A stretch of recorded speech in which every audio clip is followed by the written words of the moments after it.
ലിയസ് കിച്ചണിലേക്ക് സ്വാഗതം. ഇന്ന് ഞാൻ വന്നിട്ടുള്ളത് റേഷൻ അരി കൊണ്ട് എളുപ്പത്തിൽ ഉണ്ടാക്കാൻ പറ്റുന്ന ബണ്ട് പുട്ടിൻ്റെ റെസിപ്പി ആയിട്ടാണ്. അത് എങ്ങനെ ഉണ്ടാക്കാം നോക്കാം.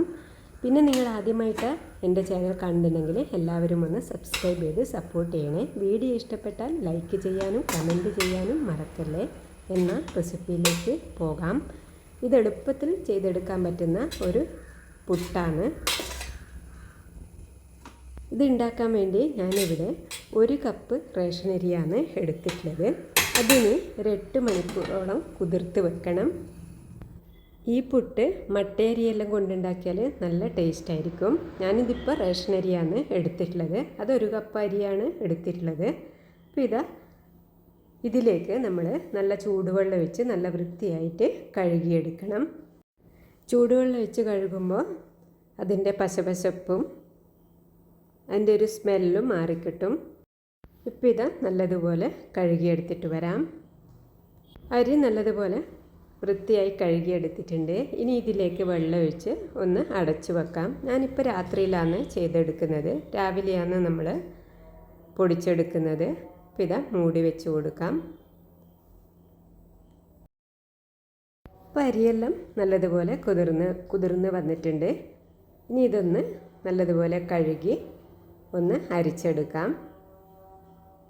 ഇപ്പോൾ അരിയെല്ലാം നല്ലതുപോലെ കഴുകി വൃത്തിയാക്കി എടുത്തിട്ടുണ്ട്. ഇനി ഇത് ഒരു വൃത്തിയുള്ള തുണിയിലിട്ട് ചിക്കിയെടുക്കണം. അതിൻ്റെ വെള്ളമെല്ലാം നല്ലതുപോലെ പോകാനാണ് ഇങ്ങനെ ചെയ്തെടുക്കുന്നത്. ഇതിന് ശേഷമാണ് നമ്മൾ പൊടിച്ചെടുക്കുന്നത്. മിക്സിൻ്റെ ജാറിലിട്ട് നമുക്ക് നന്നായി പൊടിച്ചെടുക്കാൻ പറ്റും. ഇപ്പോൾ ഇതുപോലെ ചെയ്തെടുക്കാം. അരിയെല്ലാം നല്ലതുപോലെ വെള്ളമെല്ലാം പോയി വന്നിട്ടുണ്ട്. ഇനി മിക്സിൻ്റെ ജാറിലിട്ട് ഒന്ന് പൊടിച്ചെടുക്കണം. അപ്പം അത് ചെയ്തെടുക്കാം. തലേ ദിവസം പകൽ നമ്മളിത് ചെയ്തെടുത്താൽ പിറ്റേ ദിവസം പുട്ടുണ്ടാക്കേണ്ട പണിയേ ഉണ്ടാവും. നമ്മൾ തലേ ദിവസം ആക്കി ഫ്രിഡ്ജിൽ വെച്ചാൽ മതി.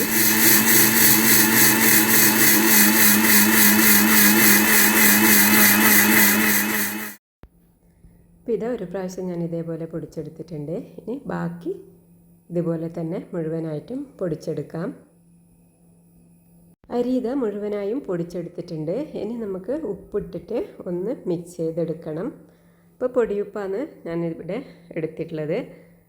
അപ്പോൾ ഇത് പൊടിയിലേക്കിട്ട് കുറച്ച് വെള്ളം മാത്രമേ ഇതിന് കുഴച്ചെടുക്കാൻ ആവശ്യമുള്ളൂ. നമ്മൾ വറുക്കാത്ത പൊടിയാണിത്, അതുകൊണ്ട്.